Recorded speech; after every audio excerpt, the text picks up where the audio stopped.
1854, Wise County, Texas. A widower and an enslaved boy trail 242 cattle through Comanche territory. Within 50 years, that herd becomes 60,000 head. That claim becomes 500,000 acres, 1,200 oil wells, a name stamped on rail cars and refineries. The largest ranch under one fence in America. Legendary. Yes, but the legend omits the cost.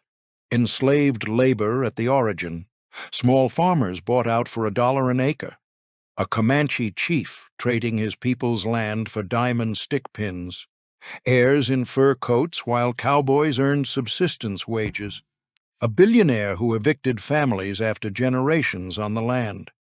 Was the Waggoner Ranch a triumph of vision, or a monument to everything we would rather forget? And the real question, whose names do we remember and whose do we erase? If you enjoy deep dives into historic ranch empires and the people who shaped them, please like and subscribe, and tell me in the comments which ranch I should explore next. Your support helps make these documentaries possible. Chapter 1. The Widower's Wager.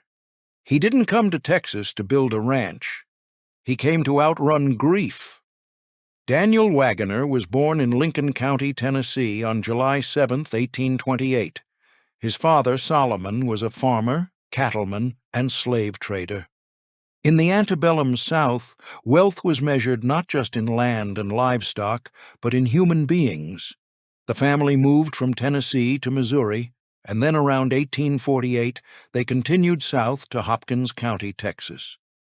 Within a year, Solomon was dead, and young Daniel, barely 20 years old, found himself responsible for his mother and 7 siblings.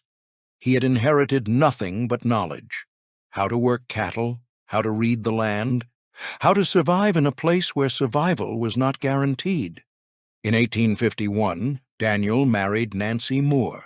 She was 16 years old. Their only child, William Thomas, was born on August 31st, 1852. Nancy died a year later, another young mother lost to the brutal realities of frontier childbirth. Daniel was a widower at 25, with an infant son and a dream that would not let him rest. So he did what men of that era did when grief became unbearable and ambition demanded movement. He left the baby in the care of his mother and sisters. He gathered what capital he could scrape together. And in 1854, he pointed himself west toward the frontier, trailing 242 longhorn cattle and 6 horses through country that actively wanted him dead. He was not alone. A 15-year-old enslaved black boy traveled with him. His name appears in no record. His face appears in no photograph. His voice appears in no memoir. He is present in nearly every account of the Waggoner Ranch's founding, present and utterly silent.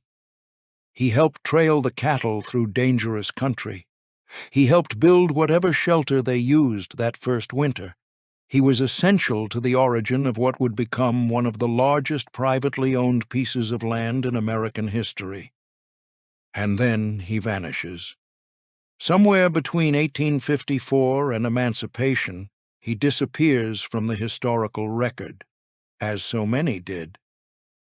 We know that Daniel Waggoner owned him.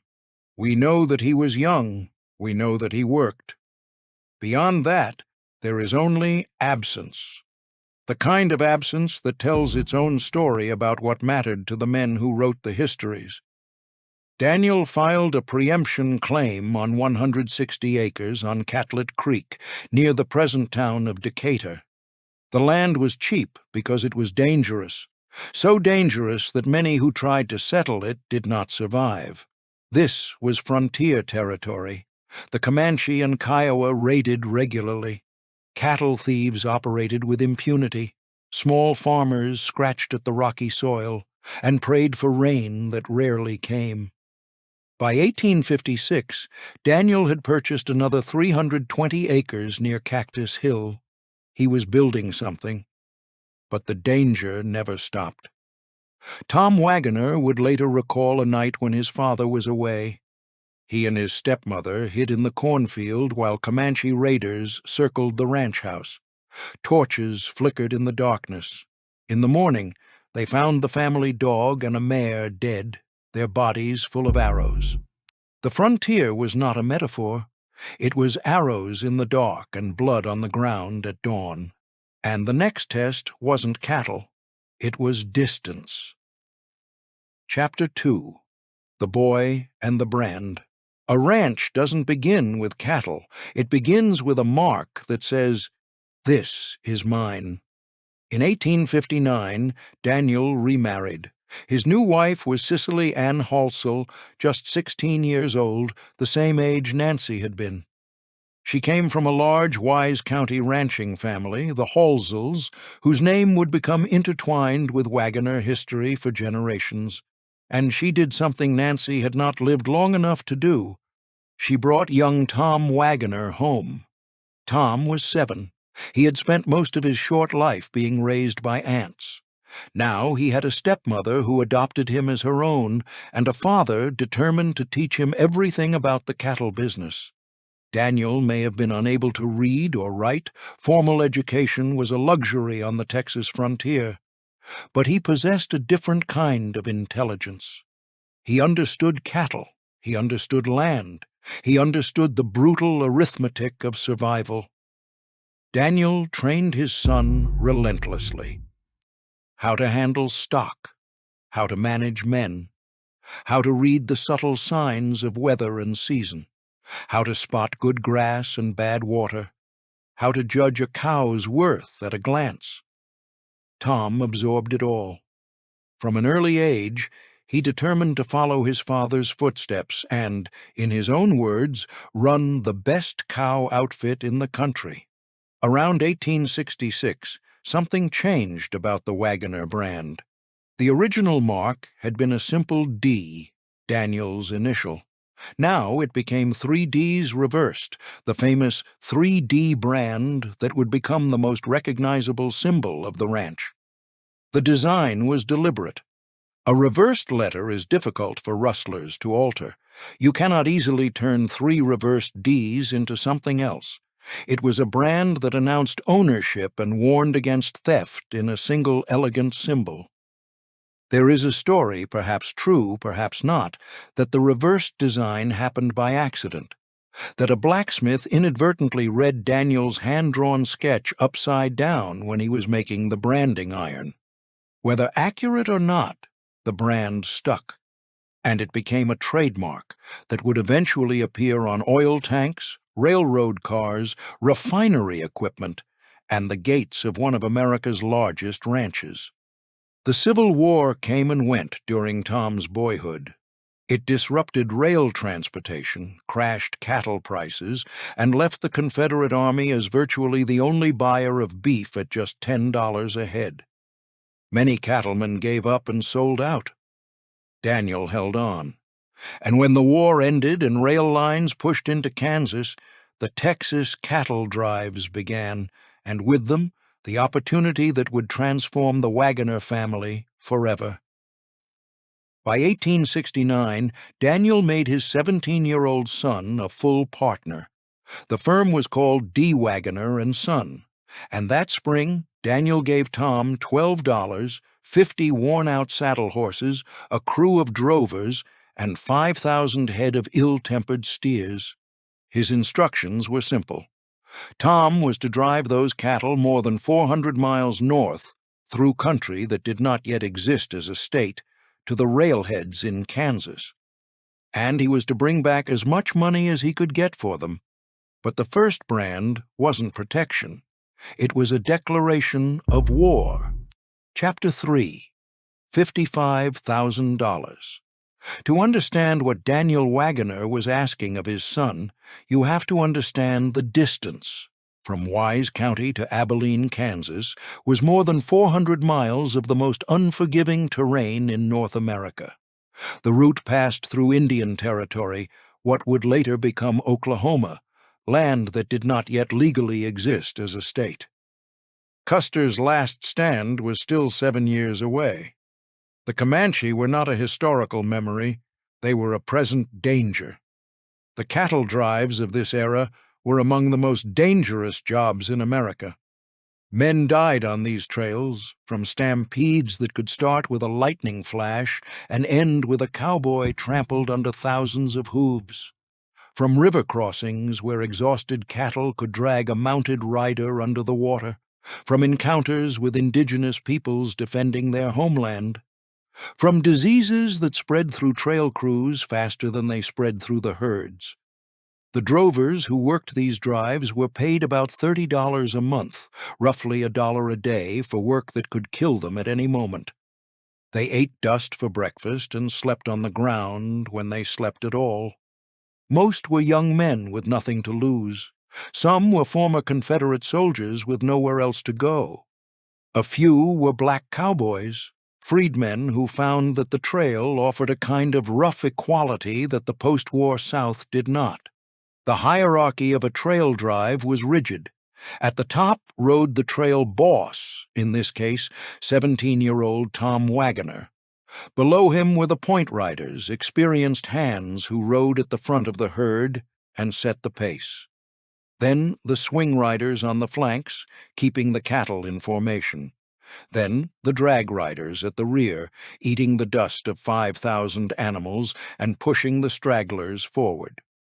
At the bottom were the wranglers, who tended the remuda, the string of spare horses, and the cook, who drove the chuck wagon ahead to have meals ready when the men arrived.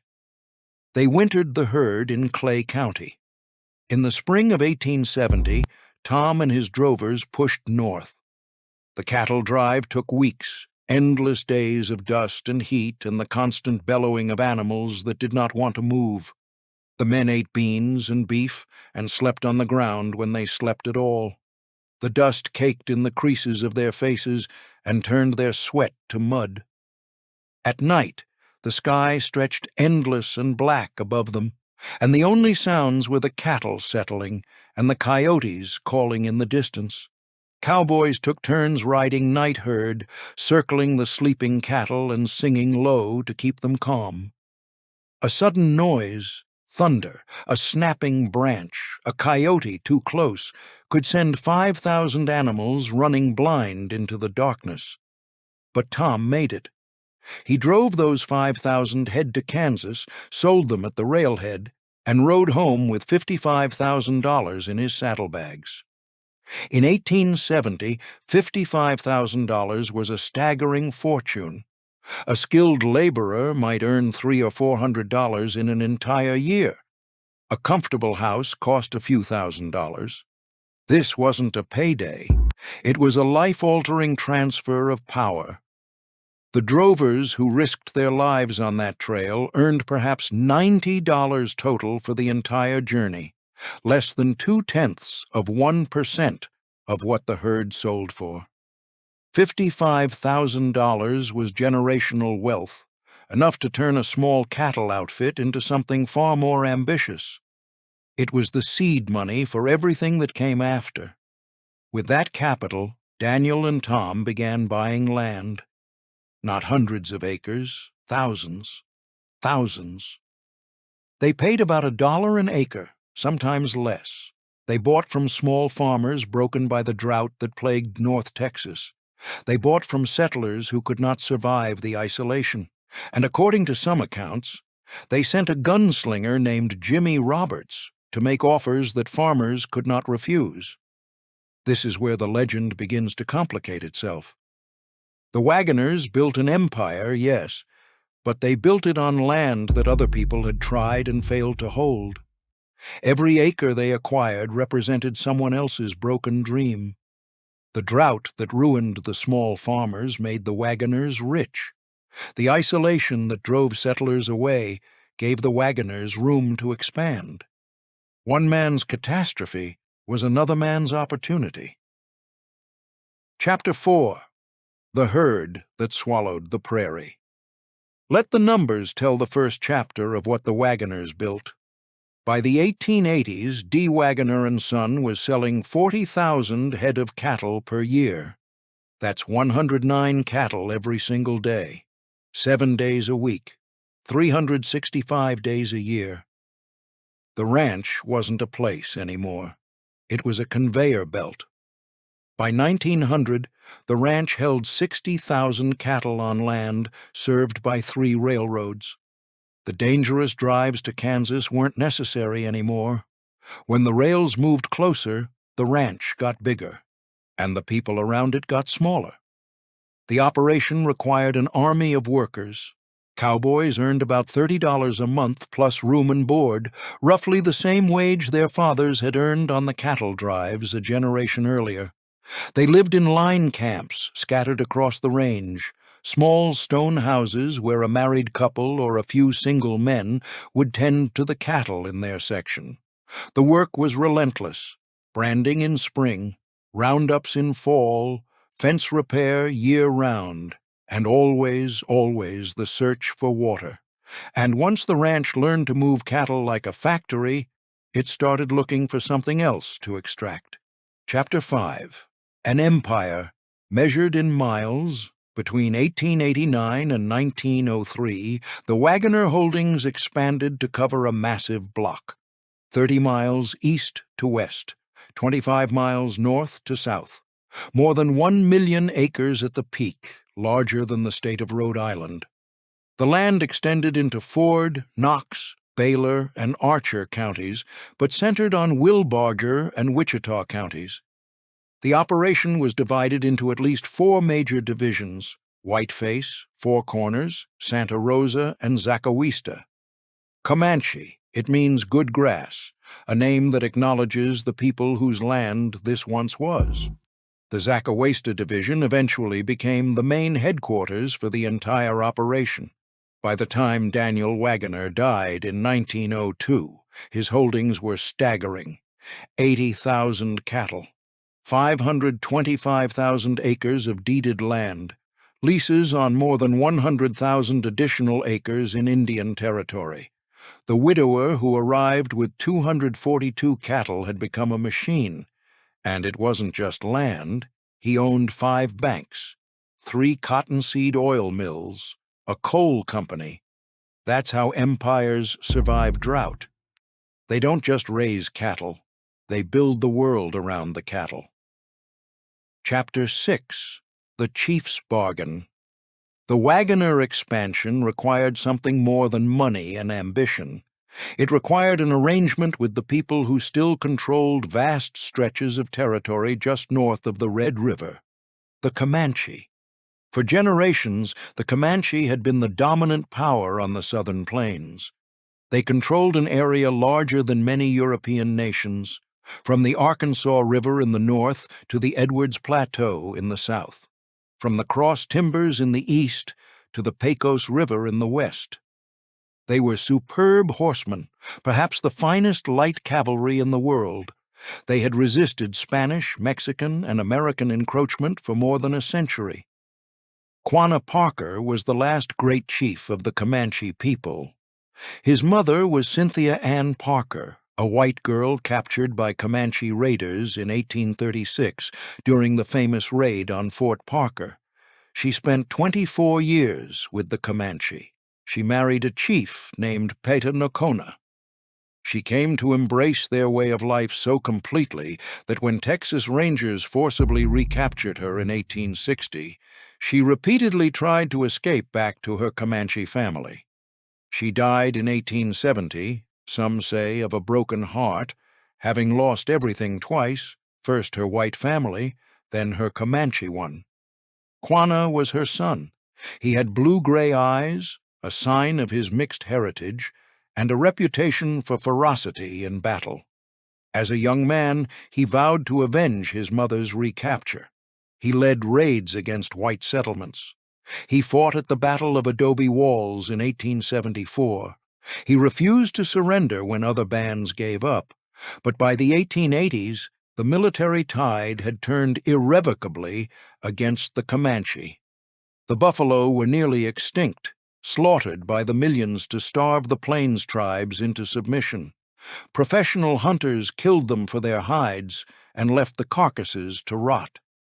The U.S. Army had pushed the surviving Comanche onto reservations, and Quanah, the fierce warrior, became something else, a pragmatist. If the old way was finished, he would find a new way. The Waggoners needed more grazing land. The Big Pasture, a huge block of Comanche and Kiowa reservation land just across the Red River, was ideal. Quanah saw an alliance with the cattlemen as a way to improve conditions for his people, or at least to profit personally from an inevitable situation. If white ranchers were going to use the land anyway, perhaps the Comanche should get something for it. At one point, D. Waggoner and Son leased 650,000 acres for an annual payment of $30,000. In return, the cattle barons made Quanah rich. They built him a grand home on West Cache Creek, the only permanent structure between Fort Sill and the Texas border. A 2-story house with stars painted on the roof so visitors could find it from a distance. They gave him engraved pearl-handled revolvers, diamond stick pins, and funded his trips to Fort Worth, Dallas, and Washington. Quanah traveled in private railroad cars. He met with presidents. He became, in a sense, a celebrity, the noble savage made respectable by his willingness to cooperate. As one biographer noted with uncomfortable honesty, ethics and morality played no part in this business arrangement. The Waggoners got the grass, Quanah got the gifts. The ordinary Comanche got whatever trickled down, which was not much. The arrangement ended only when the federal government began allotting reservation lands to settlers in the early 1900s. The Big Pasture was opened to homesteaders.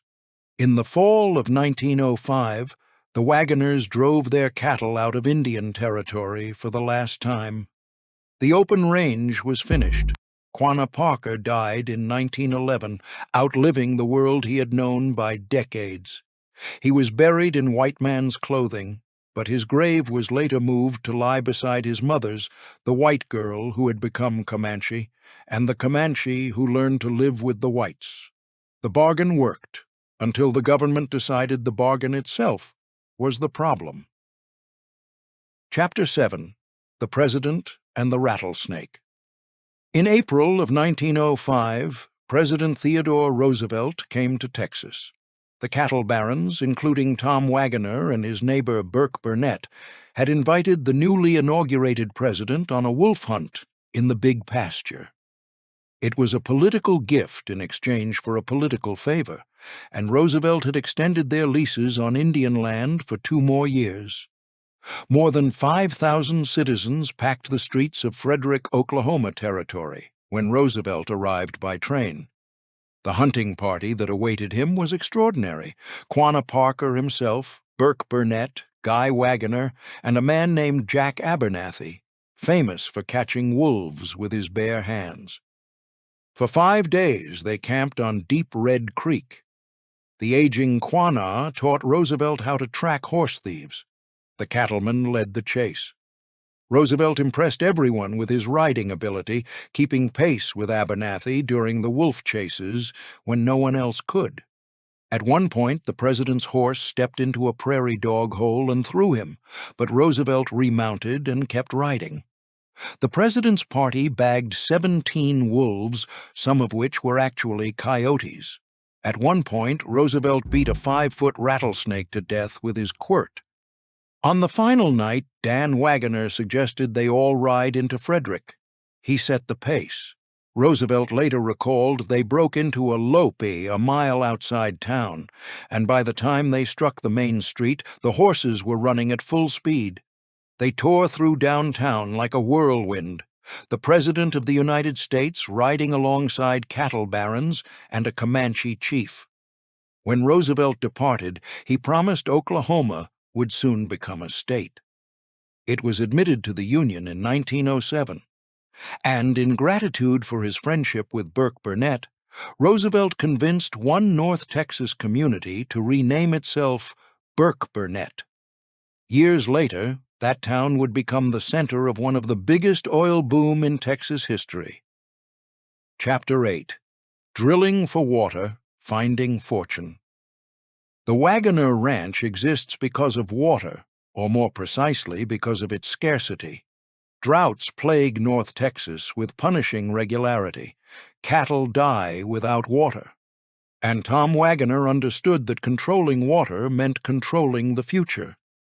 In 1902, the same year his father died, Tom ordered drilling crews to sink artesian wells across the ranch. He was looking for water. What he found instead was oil. The story goes that Tom was disgusted. "What do I want with damn oil?" he supposedly said.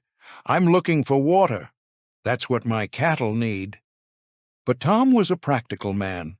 In 1909, when oil was discovered in commercial quantities near the town that bore his daughter's name, Electra, Texas, he changed his mind.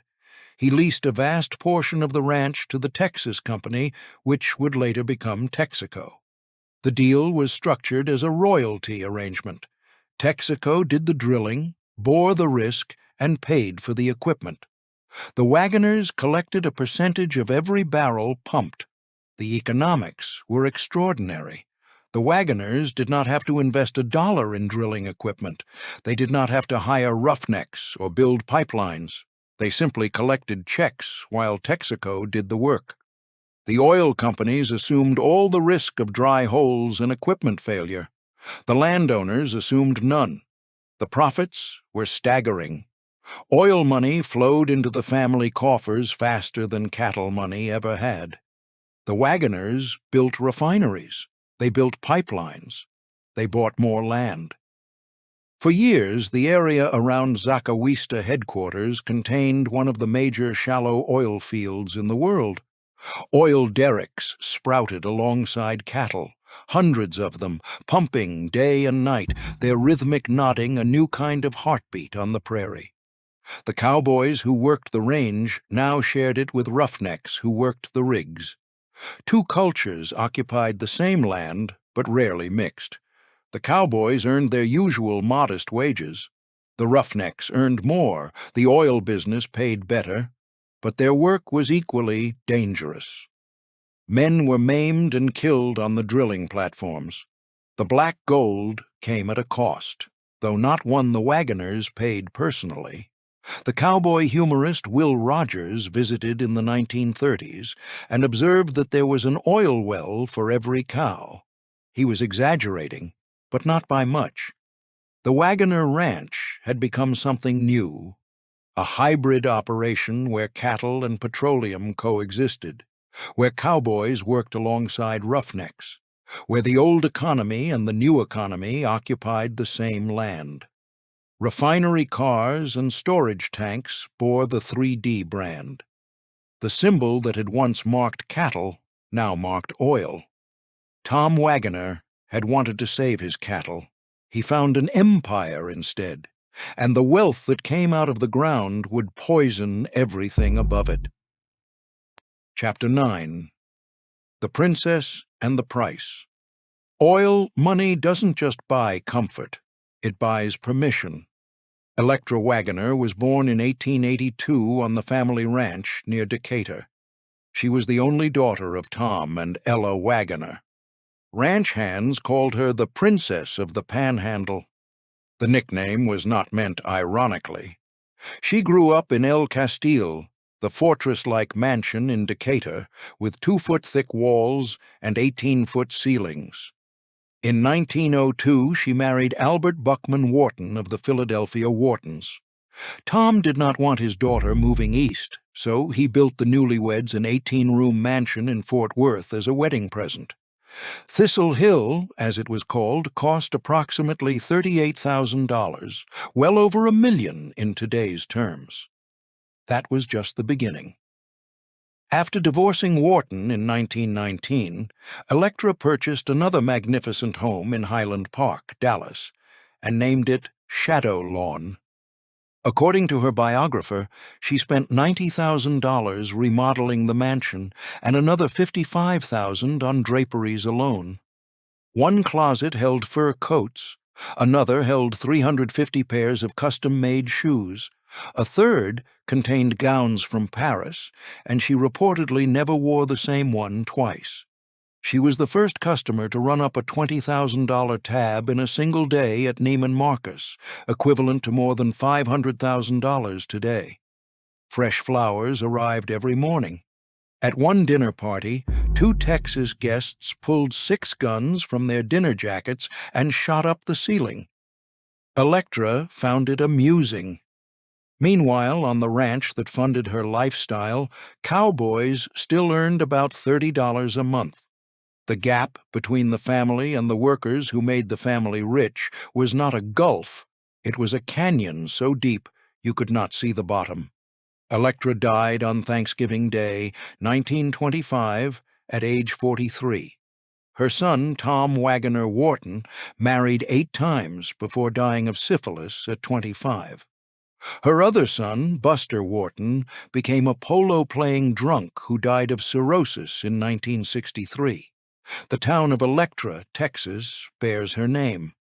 Buick named a luxury car after her, and the lawyers who would fight over her family's inheritance were not yet born. Chapter 10. The Trust That Trapped Them. Tom Waggoner watched his children spend money as fast as the oil could pump it. Electra's shopping sprees, Guy's 8 marriages, the extravagant parties, the mansions, the private railroad cars. He saw the future, and he did not like it. In 1909, Tom divided the ranch among his 3 children as a Christmas gift, roughly equal portions of land and cattle each. The idea was to train them in ranching. The reality was that none of them had much interest in learning. They wanted the money, not the work. They wanted the lifestyle, not the responsibility. So in 1923, Tom took the ranches back. He consolidated everything under a single entity called the W.T. Waggoner Estate, a Massachusetts business trust with himself as sole trustee. His children would receive income, but they would have no voice in management. Tom alone would make all decisions. The trust was designed to protect the ranch from his children's worst impulses, and it was also designed to keep the land together under one fence in perpetuity. The mechanism was elegant in its simplicity and devastating in its consequences. The trust could not be dissolved without unanimous agreement among all beneficiaries. As the generations multiplied, unanimous agreement became mathematically impossible. By the 1990s, there were dozens of beneficiaries, cousins who had never met, branches of the family that had not spoken in decades. Getting them all to agree on anything was like getting cats to march in formation. It worked, as long as Tom was alive. He died of a stroke in 1934. His widow, Ella, became sole trustee and served until the 1950s, when she was in her 90s. After her death in 1959, outside trustees took over, and that is when the trouble began. The trust required equal beneficiaries to agree on major decisions. When they disagreed, nothing could get accomplished. By the early 1990s, 2 branches of the family, descendants of Electra and descendants of Paul, were locked in bitter conflict. They communicated by written memo even though their offices were separated by only a few feet in the same building. They refused to be in the same room. Holidays were exercises in careful scheduling to ensure the factions never crossed paths. In April of 1991, Electra Waggoner Biggs, Paul's daughter, filed a lawsuit asking a court to sell the ranch and distribute the proceeds. She was 80 years old. She would not live to see the resolution she sought. The trust Tom Waggoner had created to protect his children's inheritance had become a prison that trapped his grandchildren and great-grandchildren for a quarter of a century. He had wanted to keep the ranch together forever. He succeeded, but at a cost he could not have imagined. The lawsuit began more than 2 decades of legal warfare. Bucky Wharton, Electra's grandson, opposed the sale. Gene Willingham, who married Paul's granddaughter, wanted to liquidate. Neither side would compromise. Neither side would yield. And so the lawyers grew rich, while the family grew old. The bitterness was total. Family members who had grown up together now communicated only through attorneys. They sent written memos rather than speak face to face. Their offices were separated by a few feet of hallway, but the distance might as well have been measured in light years. Thanksgiving and Christmas became exercises in careful scheduling. One branch would have dinner at noon, the other at 6. They never gathered in the same room. The dispute touched everything. Bucky wanted to preserve traditional cattle ranching methods. Gene wanted to lease land to hunters and develop the oil resources more aggressively. As one former manager put it, they were a beer and champagne twosome. Two people who could not agree on anything because they did not share a common vision of what the ranch should be. The court appointed outside receivers to manage the estate. Year after year, wealthy suitors journeyed to Vernon, the small town nearest to ranch headquarters. Media moguls, oil barons, tech billionaires, they flew in on private jets, toured the property, made offers, and left empty-handed. None could buy the ranch because the family could not agree on whether to sell or at what price. The numbers at stake were enormous. The land alone was valued at $110 million. With cattle, oil wells, mansions, aircraft hangars, and stables added, the estate was estimated at $330 million.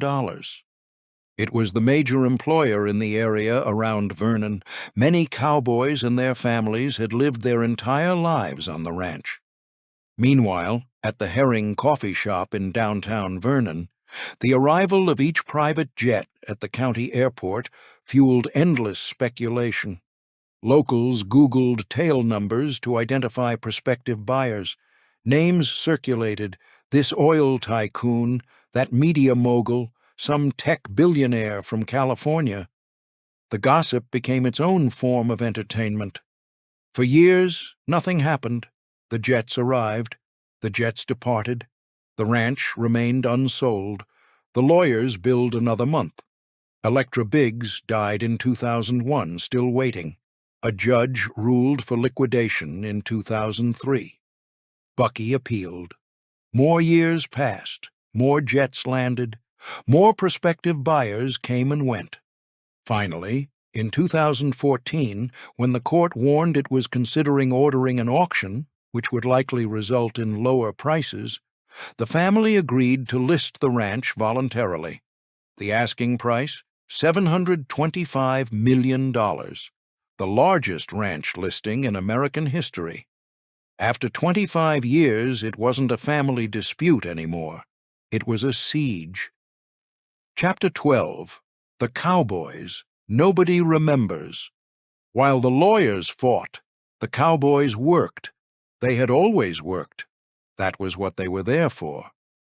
The Waggoner Ranch was one of the last places in America where men still worked cattle the way their grandfathers had.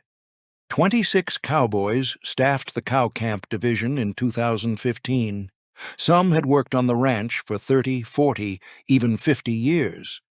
They were second- and third-generation hands whose families had spent their entire lives on Waggoner land. Their fathers had worked the roundups. Their grandfathers had driven cattle to Kansas. They rose before dawn. They ate breakfast in the cook shack around 5 in the morning, from scratch comfort food prepared by a ranch cook who knew every man's preferences.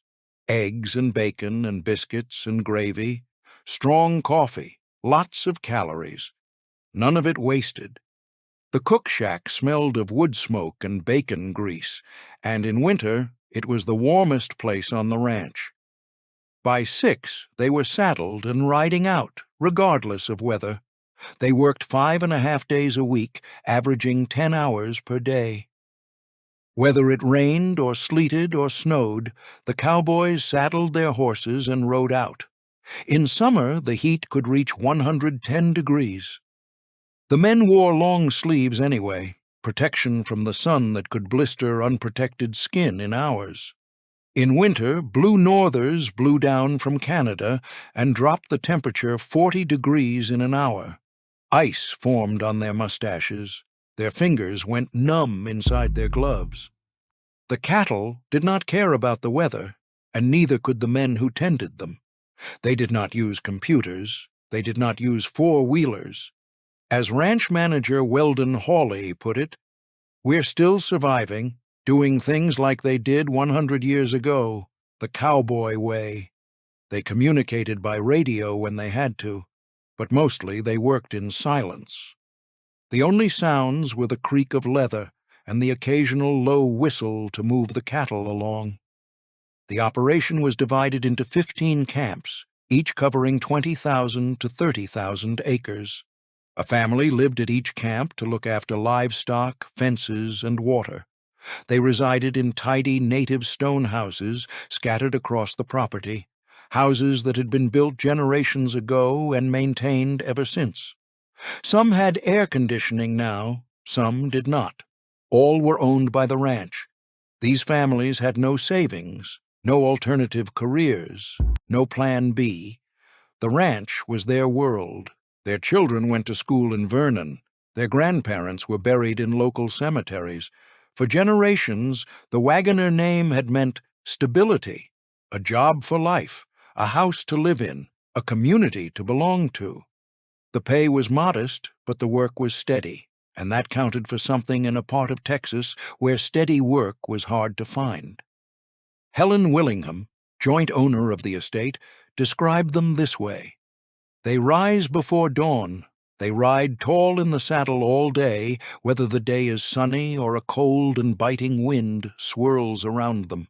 She called them living legends. But legends do not pay the bills, and when the ranch finally sold, about 1/3 of the cowboys either retired or were let go. The cook shack closed. The bunkhouse went silent. The living legends scattered to other ranches, other jobs, other lives, if they could find them. Some were too old to start over. Some had never worked anywhere else. The sale that freed the Waggoner heirs from their grandfather's trust also freed the cowboys from their livelihoods. And when the sale finally came, the people who built the legend were treated like they were never part of it. Chapter 13. Silent Stan. Stan Kroenke is one of the wealthiest people in America. He owns the Los Angeles Rams, the Denver Nuggets, the Colorado Avalanche, and Arsenal Football Club in England. His wife, Ann Walton Kroenke, is an heiress to the Walmart fortune.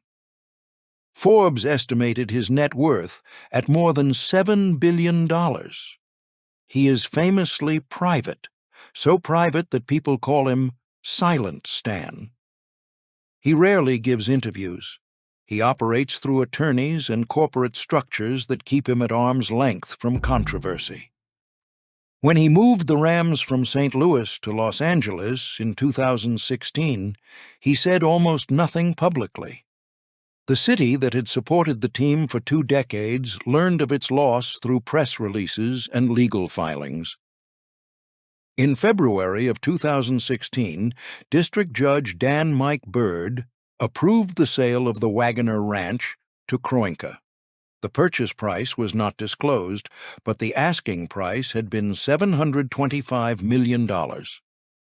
Kroenke was selected from a short list of 6 buyers, each of whom had put up a $15 million deposit just to bid. The transaction represented the first sale in more than 160 years. It ended more than 25 years of litigation and dissolved the trust Tom Waggoner had created in 1923. After nearly a century, the family was finally free of the structure that had trapped them and free of the ranch itself. Kroenke issued a statement calling the ranch a uniquely American treasure. He vowed to protect and preserve what one broker called the Statue of Liberty of cowboy culture. He said he was deeply committed to continuing the proud legacy of Tom Waggoner. The acquisition vaulted Kroenke from the ninth largest private landowner in America to the fifth largest, with total holdings exceeding 2,000 square miles. Bradley Wharton, representing Bucky's branch of the family, said they had never lost sight of what they wanted: a keen sense of tradition, a love of the land, loyalty to the people who worked there. 6 months later, the eviction notices arrived. Chapter 14, Cast Out of Eden. Lake Diversion sits on a portion of the Waggoner Ranch in Archer and Baylor counties. It is a reservoir created in 1924, built for irrigation, later used for municipal water. For decades, home to a small community who leased land on its shores from the Waggoner family. The arrangement was unusual, but not uncommon in rural Texas. The residents owned their cabins, some had built them from scratch, passed them down through generations, but they leased the land underneath. Year-to-year leases, eventually rising to about $1,500 annually. For people on fixed incomes, for retirees, for veterans on disability, Lake Diversion was a lifeline. A place to fish in the cool morning hours, a place to watch the sunset paint the water orange and gold, a place to sit on the porch and listen to the crickets and feel like you belonged somewhere. For decades, the community functioned on an unspoken assumption. Even though the land belonged to the Waggoners, the cabins belonged to the people who lived in them. As one resident put it, Texas is kind of a good old boy state. You take a man at his word. The Waggoners had always renewed the leases. Why would that ever change? In August of 2016, 6 months after Kroenke purchased the ranch, residents received letters from an attorney. Their leases would not be renewed. They had until January 31st of 2017 to vacate and remove all property. Anyone entering after that date would be deemed a trespasser. The letter stated that the shorelines would be returned to their natural, uninhabited landscape to support and improve the microecosystem. Conservation language, environmental language, the language of people who could afford to care about microecosystems because they did not depend on $1,500 leases to have a place to live. Some families had leased land for 50 years. Some had recently spent tens of thousands renovating their cabins. These were not wealthy people. Many were elderly, on fixed incomes, with nowhere else to go. The notice gave them about 5 months to dismantle their lives. Chapter 15, Stan Stole My Home. Annette McNeil and her husband Rick Ellis had put about $20,000 into renovating their cabin at Lake Diversion. Rick had used a power washer to clean out a foot of mud. He cut each floor tile himself. They did not make a lot of money, but they made enough to live on Lake Diversion, and that had been enough. When the eviction letter arrived, Annette reached out to a journalist at the St. Louis Post-Dispatch.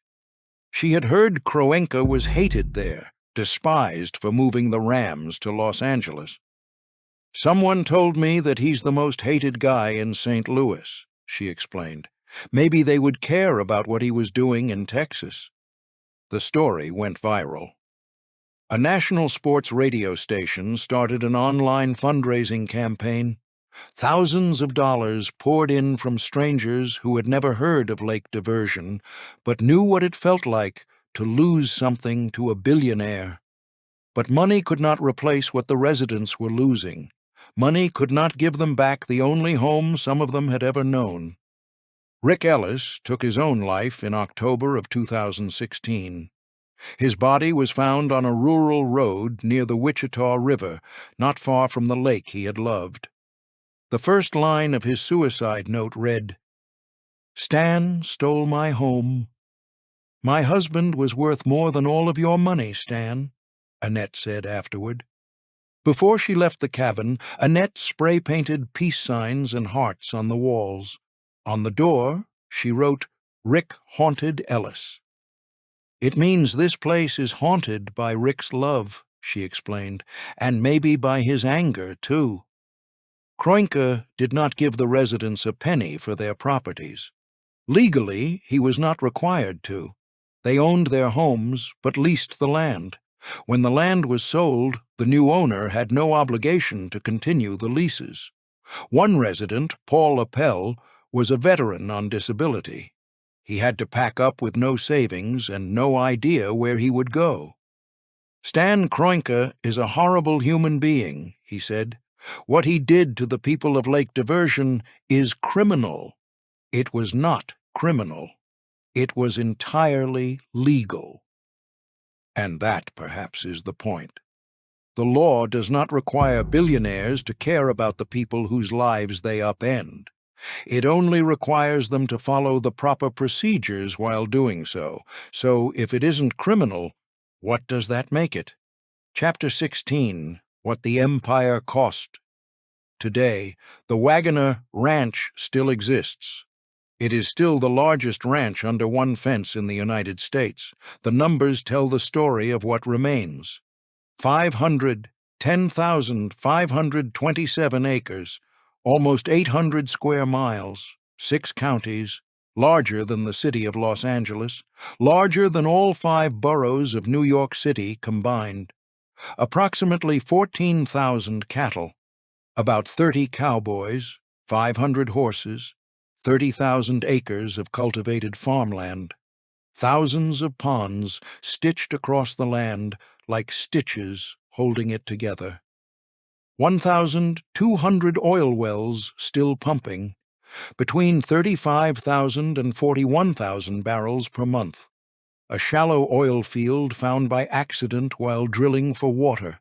An empire that learned how to make money even when it was trying to survive. And now, wind. Since August 2021, 120 turbines, 367 megawatts, roughly 120,000 homes powered by the same land that once powered everything else. The old economy of cattle and oil has a new layer: renewable energy. Wind turbines spin above land where the Comanche once hunted buffalo, where Tom Waggoner trailed cattle to Kansas, where generations of cowboys have worked the roundups. Each turbine stands nearly 500 feet tall, monuments to a future that the Waggoners could not have imagined. Kroenke vowed to keep the ranch under one fence, and he has. No major land divisions have occurred. For the first time in more than 150 years, no Waggoner descendants live on the property. The bunkhouse is silent. The cook shack is closed. The Lake Diversion shoreline is empty. But the cattle still graze. The oil still pumps. The wind turbines still turn. And the scariest part is how normal that sounds. Chapter 17, The Mirror We Avoid. The Waggoner Ranch is often described as a Texas legend, a symbol of the frontier spirit, a testament to what ambition and hard work could build. The tourism brochures call it a uniquely American treasure. The real estate listings called it the Statue of Liberty of cowboy culture. But legends are stories we choose to tell. And there are other stories here, stories that the legend prefers to leave in shadow. There is the story of a 15-year-old enslaved boy who helped trail 242 cattle into Wise County and whose name was never recorded. He is present at the founding of one of the largest ranches in American history, and he is utterly invisible. We do not know what happened to him. We do not know if he survived. We know only that he existed, and that no one thought his name was worth writing down. There is the story of small farmers intimidated or drought broken into selling for $1 an acre. Every acre the Waggoners acquired represented someone else's failure. The empire was built on the ruins of other people's dreams. There is the story of a Comanche chief who traded his people's grazing rights for diamond stick pins and pearl-handled revolvers. The buffalo were gone. The army had won. What options did Quanah Parker have? There is the story of Electra Waggoner spending $90,000 to remodel a mansion while ranch hands earned $30 a month. The gap between the family and the workers was not just economic, it was moral. One group lived in splendor, financed by the labor of another group that lived in subsistence. There is the story of Tom Waggoner Wharton, dead of syphilis at 25 after 8 marriages. There is the story of Buster Wharton, the polo-playing drunk who died of cirrhosis while his family tore itself apart in court. Wealth did not bring the Waggoner heirs happiness. It brought them excess, addiction, and decades of litigation. There is the story of 26 cowboys who worked the way their grandfathers had worked and who scattered when the ranch finally sold. Living legends, Helen Willingham called them. But legends do not have mortgages. Legends do not have children in school. Legends do not need severance pay. There is the story of Lake Diversion, families who had lived on the land for 50 years, told they had 5 months to leave. There is the story of Rick Ellis, who wrote Stan Stole My Home and then took his own life. And there is the story of what the ranch reveals about us, about how empires are built on the labor of the forgotten, on the displacement of those who came before, on deals that benefit the powerful at the expense of the vulnerable, about how wealth accumulates and how it is preserved, about the difference between what is legal and what is right. Because once you see the blueprint, you start seeing it everywhere. Chapter 18, Under One Fence, Under One Boot. The granite arch at the Zacawesta entrance has a date chiseled into it, 1853. Many publications cite 1849 as the founding date. The confusion is telling. We want the legend to be older than it is. We want the origins lost in the mists of time before we have to account for what actually happened. The further back we push the story, the less we have to reckon with the details. The truth is more complicated. Daniel Waggoner filed his first land claim in 1854. His son drove cattle to Kansas in 1870 and came home with $55,000. They bought out neighbors, leased Indian lands, discovered oil, built an empire that would last more than a century and a half. That is the legend. They also relied on enslaved labor. They displaced indigenous peoples. They exploited drought-broken farmers. They created a trust that trapped their descendants in decades of litigation. Their heirs spent fortunes on fur coats and polo ponies, while cowboys lived on wages that barely sustained them. That is also the truth. And in the end, the ranch was sold to a billionaire who evicted families that had lived on the land for generations, legally, efficiently, and without compensation. The procedures were followed, the paperwork was filed, and people lost their home. The Waggoner Ranch is still the largest spread under one fence in the United States. That phrase, under one fence, appears in almost every description. It is the defining characteristic, the thing that makes it notable. But a fence does more than contain cattle. It marks territory. It says, "This belongs to me, not to you." It separates who belongs from who does not. It is a line on the land that says everything about power. The Waggoner Ranch has always been about that distinction, about who profits and who pays, about who is remembered and who vanishes into silence, about who gets to tell the story and what they choose to leave out. Somewhere on that 500,000 acres, there is grass the Comanche called Zacawesta, good grass. There are oil derricks pumping crude, discovered by accident while drilling for water. There are wind turbines generating power for corporations whose names would have meant nothing to Daniel Waggoner. There are cattle descended from the longhorns he trailed into Wise County 170 years ago, and somewhere, unmarked and unremembered, is the contribution of a 15-year-old enslaved boy whose name we will never know. He was there at the beginning. He helped build what became an empire, and history swallowed him whole. The Waggoner Ranch is a Texas legend. But what does a legend tell us about the people who tell it? What does it reveal about what we choose to celebrate and what we choose to forget? That is the question the land cannot answer. That is the question only we can.